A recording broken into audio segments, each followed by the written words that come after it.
Hi hello. ഞാനേ ഇന്നലെ ഈ കണ്ണനെ വെച്ചിട്ട് കുറച്ച് റീലെടുത്തിട്ട് സോഷ്യൽ മീഡിയയിലൊന്നായിട്ട് പോസ്റ്റ് ചെയ്തിട്ടുണ്ടായിരുന്നു. അപ്പോൾ പോസ്റ്റ് ചെയ്ത സമയത്ത് അതിൻ്റെ താഴെ ഒരു കമൻറ്റ് വന്നിട്ടുണ്ട്. അപ്പോൾ ആ കമൻറ്റിനൊരു മറുപടി കൊടുത്തേ പറ്റൂ എന്ന് എനിക്ക് തോന്നി. എനിക്കങ്ങനെ കൊടുത്തേ പറ്റൂ എന്ന് തോന്നുന്ന മറുപടികൾ മാത്രമേ ഞാൻ കൊടുക്കാറുള്ളൂ. അപ്പോൾ ഇതെന്തായാലും കൊടുക്കണം. ഇട്ടത് നസീറ മേലത്തൂറായാലും താലത്തൂറായാലും എനിക്ക് കണക്കാ നസീറത്താ. നസീറത്താൻ്റെ കമൻറ്റ് ഇങ്ങനെയാണ്: നാളെ അള്ളാഹുവിൻ്റെ കോടതി ഉത്തരം പറയേണ്ടി വരും. അള്ളാഹുവിൻ്റെ കോടതി ഉത്തരം പറയേണ്ടി വരും. കോടതിയിൽ എന്നല്ലേ എത്താ വരിക? അള്ളാഹുവിൻ്റെ കോടതി ഉത്തരം പറയേണ്ടി ഒന്നും വരൂല. ഇനി അള്ളാഹിൻ്റെ കോടതിയിൽ ഞാൻ ഉത്തരം പറയേണ്ടി വരും എന്നാണെങ്കിൽ, നിങ്ങൾ തന്നെ കണ്ടില്ലേ, നാളെ അള്ളാഹുവിൻ്റെ കോടതിയിൽ എഴുതിയില്ല, ഉത്തരം പറയേണ്ടി വരും. അപ്പം കോടതി നാളെ എനിക്ക് വേണ്ടിയിട്ട് ഉത്തരം പറയുമോയെന്നൊന്നും എനിക്കറിയില്ല. നിങ്ങൾ ഉദ്ദേശിച്ചത് മഹ്ശറയിൽ ചെന്നെത്തുന്ന സമയത്ത് ഇതിനുള്ള മറുപടി ഞാൻ കൊടുക്കേണ്ടി വരും എന്നാണ് നസീറത്ത ഉദ്ദേശിച്ചതെങ്കിൽ, നസീറ എന്നല്ലേ അവളുടെ പേര്, നസീറ മേലത്തൂർ. മൂന്ന് മേലത്തൂറുണ്ട് എന്ന് തോന്നുന്നതിൽ മൂന്നാമത്തെ മേലത്തൂറാണ് മുപ്പത്തി. നസീറ മേലത്തൂർ 3 ഇട്ടത്. അപ്പം എൻ്റെ പൊന്നാര നസീറ തള്ളയെ, അള്ളാൻ്റെ കോടതിയിൽ ഉത്തരം പറയേണ്ടി വരുന്ന ഒരു സാഹചര്യം ഉണ്ടാകുന്ന സമയത്ത് ഞാൻ കറക്റ്റ് ഉത്തരം പറയും, ഒറ്റ ചോദ്യത്തിനില്ലാണ്ട്. എന്തുകൊണ്ടാണെന്നറിയോ? എടി തള്ളേ, ക്വസ്റ്റ്യൻ പേപ്പറൊക്കെ ഇതിനോടകം ചോർന്നു പോയിട്ടുണ്ട്. ക്വസ്റ്റ്യൻ പേപ്പർ ചോർന്നതൊന്നും തള്ളേ നീ അറിയില്ല? അള്ളാൻ്റെ കോടതിയിൽ എത്തുമ്പം എന്തൊക്കെയാണ് ചോദിക്കുക, എങ്ങനെയൊക്കെ ചോദിക്കുക, അതേത് രീതിയിലൊക്കെ ചോദിക്കും എന്നുള്ളത് തള്ളേ നീ അറിഞ്ഞില്ല? എടി ക്വസ്റ്റ്യൻ പേപ്പർ ലീക്കായടേ, അത് നീ അറിഞ്ഞോ? അറ്റ്ലീസ്റ്റ് ക്വസ്റ്റ്യൻ പേപ്പർ ലീക്കായ വിവരമെങ്കിലും ഒന്ന് അറിഞ്ഞു വെക്കണേ.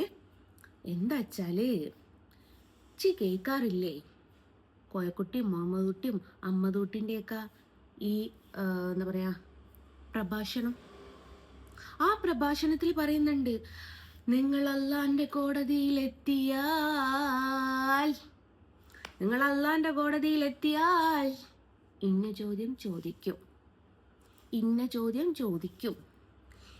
ഇന്നതുപോലെ ചോദിക്കും എന്ന് കേട്ടില്ല നസീറ നീ? അങ്ങനെയുണ്ട്. അപ്പോൾ ഈ കാക്കാമാരൊക്കെ ഓൾറെഡി ഈ ചോദ്യങ്ങളൊക്കെ പുറത്ത് വിട്ട് കഴിഞ്ഞു. അപ്പം നമ്മൾ എന്താക്കണോ, അതിൻ്റെ ഉത്തരം കണ്ടുപിടിച്ച് പ്രിപ്പയർഡായിട്ട് അങ്ങ് പോവാൻ റെഡിയായി നിന്നോളണം. അപ്പം ഇതിനെന്തൊക്കെ ചോദിക്കുന്നുള്ളതും കുറേ ഉസ്താദുമാർ വന്നിട്ട് പ്രസംഗം നടത്തിയതാണ്. അപ്പം ഏകദേശം ഇതിൻ്റെ ചോദ്യങ്ങൾ ഏതൊക്കെയാണ് എന്നുള്ളത് എനിക്ക് നന്നായിട്ട് അറിയാം. എനിക്കേ അറിയുള്ളൂ, എനിക്ക് മാത്രമേ അറിയുള്ളൂ. ഈ കണ്ണനെ എനിക്ക് വരയ്ക്കാൻ അറിയാമെങ്കിൽ ഇതിനുള്ള ഉത്തരം പറയാനും എനിക്കറിയാം കേട്ടോ നസീറത്ത. അപ്പേ ഇതിനെന്തൊക്കെ ചോദ്യങ്ങൾ വരും, അതിൻ്റെയൊക്കെ ശിക്ഷകൾ എന്തൊക്കെയാന്ന് കേൾക്കണ്ടേ? വരച്ച കൈ ഇങ്ങനെ മേലോട്ട് പോകും, വരയ്ക്കാത്ത കൈ ഇങ്ങനെ താഴോട്ട് പോകും, അങ്ങനെയൊക്കെ ഉണ്ടാവും. ഞാനല്ലേ സഹിക്കണ്ടേ? ഞാൻ മാത്രല്ലേ സഹിക്കണ്ടേ? പിന്നെ നിങ്ങൾ എന്തിനാ ഇങ്ങനെയൊക്കെ പറയുന്നേ? ഞാൻ മാത്രമേ കണ്ടുള്ളൂ അല്ലേ? അപ്പോൾ ഈ ഉസ്താദുമാരൊക്കെ ഇതിനുള്ള ചോദ്യങ്ങൾ ഒരു തരം ചോദിച്ച് വെച്ചിട്ടുണ്ട്. ഇനിയിപ്പോൾ എൻ്റെ പരിപാടി എന്താ വെച്ചാൽ, എൻ്റെ നമ്പർ ആകുന്ന സമയത്ത് നാം അങ്ങോട്ട് ചെല്ലുക. അപ്പം നാമിനോട് ഇങ്ങനെ ചോദ്യങ്ങൾ ചോദിക്കും. ഞാൻ ഓരോ ചോദ്യത്തിനും 2-3 ഉത്തരങ്ങൾ വെച്ചിട്ട് റെഡിയാക്കി വെച്ചിട്ടുണ്ട് കേട്ടോ. കാരണം ഫസ്റ്റത്തെ ഉത്തരത്തിൽ സാറ്റിസ്ഫൈഡ് അല്ലെങ്കിൽ അടുത്തുത്തരം പറഞ്ഞു നോക്കാം. ഗുരുജി ഓപ്ഷൻ പ്ലീസ് എന്നങ്ങനെ പറയാ വെച്ചാൽ ഓപ്ഷൻസുകൾ ഉണ്ടായാൽ പറയാൻ പറ്റൂലേ. നമുക്ക് ആർക്കും പ്രഡിക്റ്റ് ചെയ്യാൻ പറ്റാത്ത സ്ഥലത്തേക്കാണ് നമ്മളൊക്കെ എത്തിച്ചെല്ലുക എന്നൊക്കെ കേട്ടിട്ടുണ്ട്. അപ്പോൾ ചോദ്യം ചോദിക്കുന്ന സമയത്ത് ഞാൻ 2-3 ഉത്തരങ്ങളൊക്കെ കണ്ടു വെച്ചിട്ടുണ്ട്. അപ്പോൾ ആദ്യത്തേൽ അവർ സാറ്റിസ്ഫൈഡ് ആവുക വെച്ചാൽ ആ ഉത്തരവ് തന്നെ കൊടുക്കും. ഈവൻ അത് അവർ സാറ്റിസ്ഫൈഡ് അല്ല എന്ന് തോന്നിയാൽ അടുത്തുത്തരം പറയും ഞാൻ. അങ്ങനെ സകലമാന ചോദ്യങ്ങൾക്കും ഞാൻ ഉത്തരം കണ്ടുപിടിച്ചിട്ടുണ്ട്. പണ്ടൊക്കെ എനിക്ക് പേടിയുണ്ടായിരുന്നു, ഈ ചോദ്യം എന്താണെന്ന് അറിയാണ്ട് നമ്മൾ ഉത്തരം കണ്ടുപിടിച്ചിട്ട് കാര്യമല്ലല്ലോ. ചോദ്യം അപ്പുറത്തുനിന്ന് ഉസ്താദുമാര് പ്രഭാഷണത്തിലൂടെ പറയുന്നുണ്ട്. അപ്പൊ ചോദ്യം എന്തേത്തൊക്കാന്നുള്ളത് എനിക്ക് മനസ്സിലായി. ചോദ്യ പേപ്പർ ചോർന്നേ. ഇനിയിപ്പോൾ ഇതിനൊക്കെ ഉള്ള ഉത്തരം കണ്ടുപിടിച്ചാൽ മതി. അതും ഞാൻ കണ്ടുപിടിച്ചു. ഉറക്കമില്ലാത്ത രാത്രികളിൽ എന്തൊക്കെ ചോദിക്കുക എന്ന് ചോദിച്ചതിന് കുറേ ഞാൻ എഴുതി വെച്ചിട്ടുണ്ട്. പിന്നെ നസീറയല്ലേ? നസീറ ചെന്തിനാ പോയാ ഇതൊക്കെ ഓർത്ത് ടെൻഷനാവുന്നത്? നീ എന്തിനാണ് മകളെ ഇതൊക്കെ ഓർത്ത് ടെൻഷനാവുന്നത്? എന്നതിനാ നീ ഇതൊക്കെ ഓർത്ത് ടെൻഷനാവുന്നത്? നിന്റെ അനിയത്തിയാണോ ഞാന്? നിന്റെ മോളാണോ ഞാന്? നിന്റെ അമ്മയാണോ ഞാന്? വേണ്ട, വകേലേ നിന്റെ ഉപ്പൂപ്പാന്റെ എളാപ്പാന്റെ മോളാണോ ഞാന്? അല്ലല്ലോ. പിന്നെ നീ ഇതൊക്കെ ഓർത്ത് എന്തിന് ബോധേടാവേടി? ഞാൻ നരകത്തിലോ സ്വർഗത്തിലോ അള്ളാന്റെ കോടതിയിലോ അള്ളാന്റെ ജയിലിലോ എവിടോ പൊക്കോട്ടെ, ഞാൻ മറുപടി കൊടുക്കൂ. എനിക്കറിയാം. പിന്നെ എഴുതാനും വായിക്കാനും പറഞ്ഞാൽ ചിലപ്പോൾ അക്ഷരസ്ഫുടത ഇല്ലാത്തതുകൊണ്ട് തെറ്റ് വരുന്നു. അത് പിന്നെ സ്വാഭാവികമാണ്. വേണമെങ്കിൽ എന്നെ കൊണ്ട് തന്നെ വായിപ്പിച്ചോട്ടെ. ഞാൻ എഴുതിയത് എന്താണെന്നുള്ളത് എന്നെ കൊണ്ട് തന്നെ വായിപ്പിച്ച പ്രശ്നം തീർന്നല്ലോ. 1-2 തെറ്റുകളും കാര്യങ്ങളൊക്കെ ഉണ്ട്. അപ്പോൾ എനിക്കിപ്പോൾ മനസ്സിലാവാത്തത്, എൻ്റെ ഖബറിനകത്ത് ഞാൻ മാത്രമേ ഉണ്ടാവുള്ളൂ. കണ്ണനുണ്ടാവുമോ? ഇല്ല. എൻ്റെ മക്കളുണ്ടാവുമോ? ഇല്ല. എൻ്റെ അമ്മയും പാപ്പയും ഉണ്ടാവുമോ?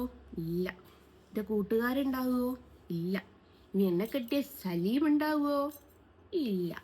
ആരും ഉണ്ടാവില്ല. ഞാൻ മാത്രമേ ഉണ്ടാവുള്ളൂ.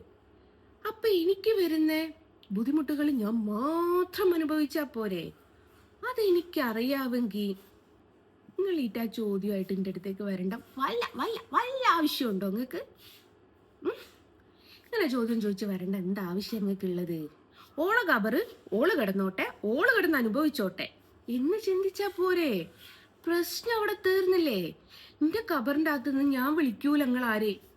നിങ്ങളൊക്കെ നമ്പർ തന്നാൽ ഞാൻ സേവ് ചെയ്ത് വെക്കട്ടോ. മൊബൈൽ അലോഡ് ആണോന്ന് എനിക്കറിയില്ല. ഞാൻ സ്പെഷ്യൽ റെക്കമെൻഡേഷൻ കൊടുത്തിട്ടുണ്ട് എനിക്ക് മാത്രമേ ഫോൺ കൊണ്ടുപോകാൻ. കാരണം അന്ന് ബോറടിക്കടേ, അതുകൊണ്ടാ. അപ്പോൾ മൊബൈൽ കൊണ്ടുപോകാൻ അനുമതി തന്നാൽ നിങ്ങളുടെയൊക്കെ നമ്പർ ഒന്ന് തരണേ, പ്രത്യേകിച്ച് ഈ നസീമത്താൻ്റെ. അപ്പം ഞാൻ അവിടെ നിന്ന് വിളിക്കുന്നുണ്ട്. എന്തെങ്കിലും ഹെൽപ്പ് വേണമെങ്കിൽ, ഏതെങ്കിലും ചോദ്യത്തിൻ്റെ ഉത്തരം തെറ്റിപ്പോയാ നീ ഇവിടെ ആരോടെങ്കിലും ചോദിച്ചിട്ടൊന്ന് പറഞ്ഞു തരണേ. കോപ്പി അടിക്കാനുള്ള ഓപ്ഷനും അവിടെ ഉണ്ട്. കഴിഞ്ഞ മാസം മൈകത്തായി പോയതിട്ട് കൂട്ടുകാരി പറഞ്ഞിട്ടുണ്ട്. ഉണ്ടോ അല്ലേ? അവരൊക്കെ പറയുന്നല്ലേ നമുക്ക് വിശ്വസിക്കാൻ പറ്റുള്ളൂ. അപ്പം നിങ്ങൾ ഇതൊന്നും ഓർത്ത് ടെൻഷനാവേ ചെയ്യണ്ട. വെറുതെ ടെൻഷനാവുക. എന്തിനങ്ങനെ ടെൻഷനാവുന്നേ? ആ സമയത്ത് വല്ല തൊഴിലുറപ്പിനും പോയിട്ട് 10 രൂപ വീട്ടിലേക്ക് കൊണ്ടുവന്നിട്ട് അരി കഴുകി അടുപ്പത്തേക്ക് ഇട്ടിട്ട് ചോറുണ്ടാക്കി തിന്നതല്ലേ നല്ലത്. എനിക്ക് ചോദ്യോത്തരവും പഠിക്കാൻ വേണ്ടിയിട്ട് വലിയ ഡിക്ഷണറി വേണേ, അതും എൻ്റെ കയ്യിലുണ്ട്. അപ്പം ഈ കണ്ണനെ വരച്ചതിൻ്റെ പേര് ഞാൻ അങ്ങ് നരകത്തുനിന്ന് തീക്കൊള്ളിയായി പോയാലും എനിക്ക് കുഴപ്പമില്ല. എനിക്ക് കുഴപ്പമില്ലാത്തടത്തോളം കാലം നിങ്ങളൊക്കെ കൊയ്പ്പിച്ചിട്ടും കാര്യമല്ല. അപ്പോൾ ചോദ്യത്തിനുള്ള ഉത്തരങ്ങളൊക്കെ നിങ്ങൾക്ക് ഏകദേശം മനസ്സിലായി എന്ന് വിചാരിക്കുന്നു. ഇനി മനസ്സിലായില്ല വെച്ചാൽ ഇതിൻ്റെതായ അടുത്ത കമൻ്റ് ഇട്ടോളൂ. കുറച്ചും കൂടി വ്യക്തമാക്കിയിട്ട് ഞാൻ പറഞ്ഞുതരാം കേട്ടോ. നസീമത്ത, ഇത്രയും നേരം സഹകരിച്ച നസീമത്താത്തക്ക് നന്ദി പറ കണ്ണ. Okay, bye from Jasna Saleem. By.